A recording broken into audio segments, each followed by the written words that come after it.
ನಮಸ್ಕಾರ ಸ್ನೇಹಿತರೆ. ಪಶ್ಚಿಮ ಬಂಗಾಳದಿಂದ ಬರ್ತಾ ಇರುವ ಸುದ್ದಿಗಳನ್ನು ಗಮನಿಸ್ತಾ ಇದ್ದರೆ 29ರ ಲೋಕಸಭಾ ಚುನಾವಣೆಗೆ ಪಶ್ಚಿಮ ಬಂಗಾಳದಲ್ಲಿ ತೃಣಮೂಲ ಕಾಂಗ್ರೆಸ್ ಇರುತ್ತಾ ಇಲ್ಲವಾ ಅನ್ನುವ ಪ್ರಶ್ನೆಗಳು ಉದ್ಭವ ಆಗ್ತಾ ಇದೆ. ಒಂದೇ ಒಂದು ಚುನಾವಣೆಯ ಸೋಲನ್ನು TMC ಕೈಯಲ್ಲಿ ಅರಗಿಸಿಕೊಳ್ಳಿಕ್ಕೆ ಆಗ್ತಾ ಇಲ್ಲ. 80 ಶಾಸಕರು ಗೆದ್ದಿದ್ದಾರೆ. ಅದರಲ್ಲಿ 50 ಶಾಸಕರು ಭಿನ್ನಾಭಿಪ್ರಾಯವನ್ನು ವ್ಯಕ್ತಪಡಿಸ್ತಾ ಇದ್ದಾರೆ. ಪಕ್ಷದಿಂದ ಹೊರಬರುವ ನಿರ್ಧಾರವನ್ನು ತೆಗೆದುಕೊಳ್ತಾ ಇದ್ದಾರಂತೆ. 18 ಸಂಸದರು ಗೆದ್ದಿದ್ದಾರೆ. ಅದರಲ್ಲಿ ಬಹುತೇಕವಾಗಿ 12 ಸಂಸದರು BJPಯತ್ತ ಅಂದರೆ NDA ಮೈತ್ರಿಕೂಟದ ಭಾಗವಾಗಲಿಕ್ಕೆ ಪ್ರಯತ್ನ ಪಡ್ತಾ ಇದ್ದಾರಂತೆ. ಈಗಾಗಲೇ 150ಕ್ಕೂ ಹೆಚ್ಚು ಸ್ಥಳೀಯ ಸಂಸ್ಥೆಯಲ್ಲಿ ಗೆದ್ದಂಥವರು ಎಲ್ಲರೂ ಕೂಡ ತೃಣಮೂಲ ಕಾಂಗ್ರೆಸ್ಸಿಗೆ ರೆಸಿಗ್ನೇಷನನ್ನು ಕೊಟ್ಟಾಗಿದೆ.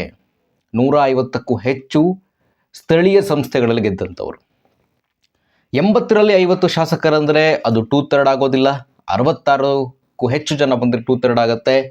ಈ 50 ಜನ ಏನಾದರೂ ಪಕ್ಷಾಂತರ ಮಾಡಲಿಕ್ಕೆ ಮುಂದಾದರೆ ಆಗ ಅವರು ಅನರ್ಹಗೊಳ್ಳುತ್ತಾರೆ. ಮತ್ತೊಮ್ಮೆ ಚುನಾವಣೆಯನ್ನು ಎದುರಿಸಬೇಕಾಗತ್ತೆ.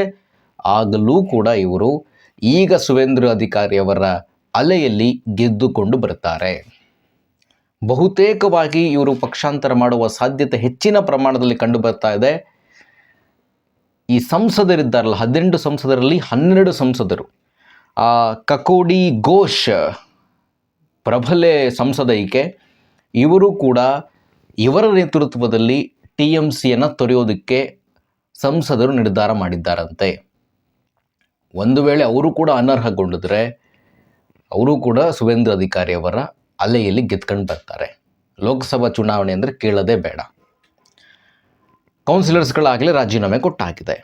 ಇದು ಮಮತಾ ಬ್ಯಾನರ್ಜಿಯವರ ಪಕ್ಷದ, ಅವರು ಕಟ್ಟಿದ ಪಕ್ಷ. 98ರಲ್ಲಿ ಕಾಂಗ್ರೆಸ್ನಿಂದ ಹೊರಬಂದು ಸೆಡ್ಡು ಹೊಡೆದು ಕಾಂಗ್ರೆಸ್ಗೆ ಒಂದು ಪಕ್ಷವನ್ನು ಕಟ್ಟೋದ್ರಲ್ಲ ತೃಣಮೂಲ ಕಾಂಗ್ರೆಸ್.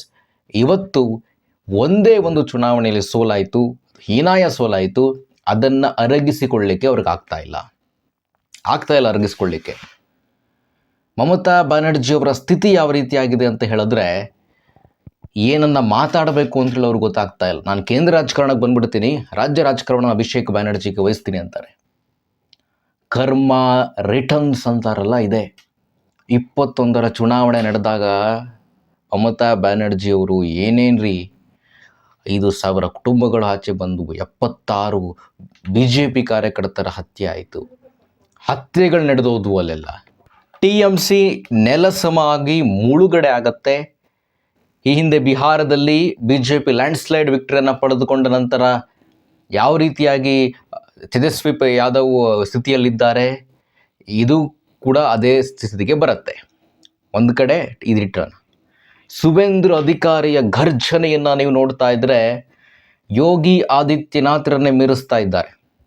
ಯೋಗಿ ಆದಿತ್ಯನಾಥ್ ಲೆಕ್ಕಕ್ಕೆ ಇಲ್ಲ ಅನಿಸುತ್ತೆ. ಏನ್ರಿ ನಿರ್ಧಾರಗಳು ತೆಗೆದುಕೊಳ್ತಾ ಇರೋದು ಸುವೇಂದ್ರ ಅಧಿಕಾರಿ. ಮುಲ್ಲಾಗಳೆಲ್ಲ ಓಡ್ತಾ ಇದ್ದಾರೆ. ಬಾಂಗ್ಲಾದಿಂದ ಅಕ್ರಮವಾಗಿ ಬಂದಂಥವರು ಸಾವಿರಾರು ಗಟ್ಟಲೆ ಜನಗಳು ಹೋಗ್ತಾ ಇದ್ದಾರೆ ವಾಪಸ್ಸು. ನೋಡ್ಲಿಕ್ಕೆ ಒಂಥರ ಖುಷಿ ಆಗುತ್ತೆ. ಇದಕ್ಕೆ ಅಲ್ಲಿ BJP ಬರಬೇಕಾಗಿತ್ತು ಅಂತೇಳಿ ಹೇಳಿದ್ದು ನಾವು. ಇದೇ ಕಾರಣಕ್ಕೆ ಮೊದಲು ಹೇಳಿಬಿಟ್ಟಿದ್ರು ಅವರೆಲ್ಲ, BJP ಏನಾದರೂ ಅಧಿಕಾರಕ್ಕೆ ಬಂದರೆ ನಾವು ಊರಿಗೆ ಹೋದವರು ವಾಪಸ್ ಬರಲ್ಲ. ಹಂಗೆ ಏನಾದರೂ ತೃಣಮೂಲ ಕಾಂಗ್ರೆಸ್ ಏನಾದರೂ ಅಧಿಕಾರಕ್ಕೆ ಬಂದರೆ ಮತ್ತೊಮ್ಮೆ ನಾವು ಬರ್ತೀವಿ ಅಂತ.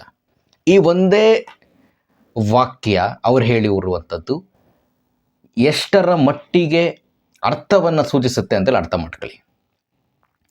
ತೃಣಮೂಲ ಕಾಂಗ್ರೆಸ್ ಗೆದ್ದರೆ ಬಾಂಗ್ಲಾದೇಶಕ್ಕೆ ಖುಷಿ. ನಾವು ಅಕ್ರಮವಾಗಿ ಬಂದ್ಬಿಡ್ಬೋದು, ಫೆನ್ಸಿಂಗ್ ಮಾಡಲ್ಲ, ಏನಿಲ್ಲ, ಅವರು ಬಿಟ್ಬಿಡ್ತಾರೆ. ಚಿಕನ್ ನೆಕ್ ಭಾಗ ಏನಿದೆಯಲ್ಲ, ಆ ಭಾಗವನ್ನು ಕೂಡ ಇವರು ಸೈನ್ಯದ ವಶಕ್ಕೆ ಕೊಟ್ಟಿರಲಿಲ್ಲ ಈ ಇಷ್ಟು ವರ್ಷಗಳ ಕಾಲ. ಅದಕ್ಕೆ BJP ಅಧಿಕಾರಕ್ಕೆ ಬರಬೇಕಾಯಿತು ಅನ್ನೋ ದುರಂತ. ನಾನು ಅವತ್ತು ಹೇಳಿದೆ ನಿಮಗೆ. ಇನ್ನು ಮುಂದೆ ಇವರ ಯಾರ ಆಟವೋ ನಡೆಯಲ್ಲ. 1 ತಿಂಗಳು ಆಗಿಲ್ಲ, ಇನ್ನು ಫಲಿತಾಂಶ ಬಂದು 1 ತಿಂಗಳಾಗಲಿಲ್ಲ. ಇನ್ನು ಮೇ 4ಕ್ಕೆ ಬಂದಿದ್ದು ಫಲಿತಾಂಶ. ಅಧಿಕಾರ ವಹಿಸ್ಕೊಂಡಿದ್ದು ಮೇ 8ಕ್ಕೆ ಅನ್ಸತ್ತೆ. ಇನ್ನೂ 1 ತಿಂಗಳಾಗಲಿಲ್ಲ. ಬಾಂಗ್ಲಾದೇಶದ ಗಡಿ ಭಾಗ ಏನಿದೆ ಅಲ್ಲಿಂದ ಯಾರ್ಯಾರು ಕೆಲವು ಭಾಗಗಳಲ್ಲಿ ಫೆನ್ಸಿಂಗ್ ಆಗಿರಲಿಲ್ಲ, ಅಲ್ಲಿ ಫೆನ್ಸಿಂಗ್ ಮಾಡ್ಬೋದಾಗಿತ್ತು. ಅದನ್ನು ಸುವೇಂದ್ರ ಅಧಿಕಾರಿ ಬಂದು ಫಿಲ್ ಮಾಡಿದ್ರು. 1 ತಿಂಗಳು ಒಳಗಡೆನೇ ಅಲ್ಲ, 1 ವಾರದ ಒಳಗಡೆ ಈ ನಿರ್ಧಾರಗಳು ತೆಗೆದುಕೊಂಡಿದ್ದು. BSF ಅವ್ರಿಗೆ 45 ದಿನಗಳ ಕಾಲ ಟೈಮ್ ಕೊಟ್ಟರು. ರಸ್ತೆ ಬದಿಯಲ್ಲಿ ನಮಾಜ್ ಮಾಡಂಗಿಲ್ಲ ನೀವು. ಪ್ರತಿ ಶುಕ್ರವಾರ ರಸ್ತೆ ಬದಿ ನಮಾಜ್ ಮಾಡ್ತಾಯಿದ್ರು. ರಸ್ತೆನ ಬಂದ್ ಮಾಡಿ, ಅಲ್ಲಿ ನೀವು ನಮಾಜ್ ಮಾಡಂಗಿಲ್ಲ, ಮಸೀದಿಯಲ್ಲೇ ಮಾತ್ರ ನಮಾಜ್ ಮಾಡಬೇಕಂದ್ರು. ಬಕ್ರೀದ್ಗೆ 2 ದಿನಗಳ ಕಾಲ ರಜೆಯನ್ನು ಕೊಡಲಾಗ್ತಾ ಇತ್ತು. ಇಲ್ಲ 2 ದಿನ ಯಾಕ್ರಿ, ಒಂದೇ ದಿನ ಇರಬೇಕು ರಜೆ ಅಂತ ಅದನ್ನು 1 ದಿನ ಕಡಿತಗೊಳಿಸಿದ್ರು. ಈಗ ಒಂದು ಸ್ಟೇಟ್ಮೆಂಟ್ ತುಂಬ ವೈರಲ್ ಆಗ್ತಾ ಇದೆ. ಭಾಗೋ ಭಾಗೋ ಭಾಗೋ ನೈ ತೋ ಜೇಲ್ ಮೇ ಜಾವೋಗೆ, ಸುರೇಂದ್ರ ಅಧಿಕಾರಿ ಅವರು ಓಡಿ ಓಡಿ ಈ ಹೇಳಿಕೆ ಬಂದ ಕೂಡಲೇ ಓಡ್ತಾ ಇದ್ದಾರೆ. ಆ ವಿಡಿಯೋಗಳೆಲ್ಲ ನಾನು ಕ್ಲಿಪ್ಪಿಂಗ್ಸ್ಗಳನ್ನ ಹಾಕಂಗಿಲ್ಲ, ಕಾಪಿರೈಟ್ಸ್ ಬರುತ್ತೆ. ಬಟ್ ಓಡ್ತಾ ಇದ್ದಾರೆ, ನೋಡ್ಬೇಕು ನೀವು, ಖುಷಿ ಆಗುತ್ತೆ ಅವೆಲ್ಲ ನೋಡಲಿಕ್ಕೆ. ಇದೇ ಬದಲಾವಣೆಯ ಬಂಗಾಳ. ಆ ಬದಲಾವಣೆಗೆ ನಾಂದಿ ಹಾಡಿದರು ಇವತ್ತು ಈ ವರ್ಷದಿಂದ ಸುರೇಂದ್ರ ಅಧಿಕಾರಿ.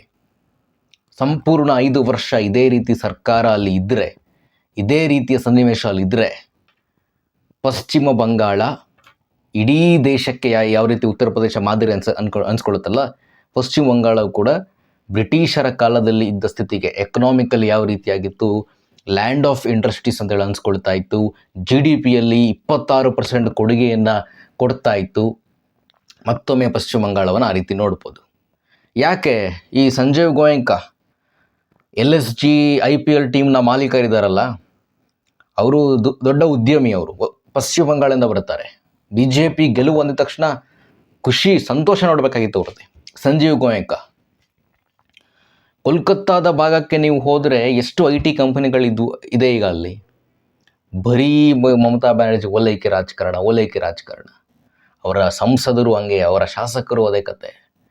RG ಕರ್ ಮೆಡಿಕಲ್ ಕಾಲೇಜ್ ಕೇಸ್ ಆದಾಗ ಇವರು ಹೆಂಗ್ರಿ ನಡ್ಕೊಂಡ್ರು ಹೇಳ್ತಾ ಹೋದರೆ 11ರಿಂದ 26 ತನಕ ವನವಾಸ ಅನುಭವಿಸ್ಬಿಡ್ತು ಪಶ್ಚಿಮ ಬಂಗಾಳದ ಈ ಇಂಡಸ್ಟ್ರಿಯಲ್ ಕ್ಷೇತ್ರ ಅಭಿವೃದ್ಧಿ ಅನ್ನುವಂಥದ್ದು. ಏನೂ ಆಗಿಲ್ಲ, ಏನು ಮಾಡಲಿಕ್ಕೆ ರೆಡಿ ಇಲ್ಲ. ಬರೋದು ಡ್ರಾಮ್ಯಾಟಿಕ್ಕಾಗಿ ಮಾತಾಡೋದು ಮಮತಾ ಬ್ಯಾನರ್ಜಿ, ಅದೇ ಸ್ಟೇಜ್ ತುಂಬ ಓಡಾಡೋದು ಮತ್ತು ಹೋಗೋದು ವಾಪಸ್ ಅಷ್ಟೇ. ಆ ಅಭಿಷೇಕ್ ಬ್ಯಾನರ್ಜಿಯ ಗೂಂಡಾಗಿರಿ ಹೆಮ್ಮೆಯಿಂದ ಹೇಳ್ಕೊತಿದ್ರು. ಅಭಿಷೇಕ್ ಬ್ಯಾನರ್ಜಿ ಅವರು 7,10,000 ಮತಗಳಿಂದ ಡೈಮಂಡ್ ಹಾರ್ಬರಿಂದ ಗೆದ್ದಿದ್ದೀನಿ ನಾನು. ನರೇಂದ್ರ ಮೋದಿ ಅವರಿಗೆ ಪ್ರಶ್ನೆ ಮಾಡ್ತಾಯಿದ್ರು ಸಂಸತ್ನಲ್ಲಿ ನಿಂತ್ಕೊಂಡು, ನಿಮ್ಮದೇ ಡೈಮಂಡ್ ಹಾರ್ಬರ್ ಕ್ಷೇತ್ರ, ನಿಮ್ಮದೇ ಆಪ್ತ ಜಹಾಂಗೀರ್ ಅಭ್ಯರ್ಥಿ, ಯಾಕೆ ಹಣದಿಂದ ನಿವೃತ್ತಿ ಘೋಷಣೆ ಮಾಡಿದ್ರು, ಏನಾಯ್ತಲ್ಲಿ? ಅಜಯ್ ಪಾಲ್ ಶರ್ಮಾರವರಿಗೆ ಹೆದರಿ ನಿಮ್ಮ ಕಾರ್ಯಕರ್ತರು ಎಲ್ಲ ಒಳಗಡೆ ಕೂತ್ಕೊಂಡ್ರು. BJPಯ ಅಭ್ಯರ್ಥಿಯ EVM ಮಿಷಿನ್ ಮೇಲೆ ನೀವು ಬಂದ್ ಮಾಡಿದ್ದು, ಹಿಂಗೆ ಚುನಾವಣೆ ಗೆದ್ದಿದ್ದಲ್ವ ನೀವಿಷ್ಟು ವರ್ಷ. ಮಾತಾಡ್ತಾ ಹೋದರೆ ಪಶ್ಚಿಮ ಬಂಗಾಳದ 15 ವರ್ಷಗಳ 1.5 ದಶಕದ ಈ ಅವರ ಕರ್ಮಗಳ ಬಗ್ಗೆ, ಇವರ ಅಧ್ವಾನಗಳ ಬಗ್ಗೆ ಮಮತಾ ಬ್ಯಾನರ್ಜಿ ಅವರದ್ದು ಇನ್ನೂ ಮಾತಾಡ್ಬೋದು. ಸದ್ಯಕ್ಕೆ ಸುದ್ದಿ ಇದಿಷ್ಟು. TMC ನೆಲಸಮ ಅಂತೂ ಹಾಗೆ ಆಗತ್ತಲ್ಲಿ. 29ಕ್ಕೆ ಅವ್ರು ಸ್ಪರ್ಧೆ ಮಾಡೋದೇ ಡೌಟ್ ಇದೆ. ಎಷ್ಟು ಜನರು ಇಟ್ಕೊಂಡು ಸ್ಪರ್ಧೆ ಮಾಡ್ತಾರೆ? ಮಮತಾ ಬ್ಯಾನರ್ಜಿ ಒಬ್ಬರೇ ಇರ್ತಾರ? ಅವರ ಆಪ್ತರೆಲ್ಲ ಕೂಡ ಈಗ TMCಯಿಂದ ತೊರೆದು BJP ಅಂತ ಬರ್ತಾ ಇದ್ದಾರೆ. ಒಟ್ಟಾರೆಯಾಗಿ ಪಶ್ಚಿಮ ಬಂಗಾಳ ಬದಲಾವಣೆಯತ್ತ ಹೋಗ್ತಾ ಇದೆ. ಇದು ನ್ಯಾಷನಲ್ ಸೆಕ್ಯೂರಿಟಿಗೆ ಸಂಬಂಧಪಟ್ಟಂತೆ ಈ ಗಡಿಭಾಗವನ್ನು ಫೆನ್ಸಿಂಗ್ ಮಾಡುವಂಥದ್ದು. ಇದು ಶುಭ ಸುದ್ದಿ. ಪ್ರತಿಯೊಬ್ಬ ರಾಷ್ಟ್ರೀಯವಾದಿ ಕೂಡ ಇದನ್ನು ಸಂಭ್ರಮ ಪಡಬೇಕು ಅಂತ ಹೇಳ್ತಾ ಇವತ್ತಿನ ಈ ಸಂಚಿಕೆ ಮುಗಿಸ್ತಾ ಇದ್ದೀರಿ. ಸುವತ್ವವಾಣಿ, ಇದು ಸ್ವಂತಿಕೆಯ ಧ್ವನಿ. ನಮಸ್ಕಾರ.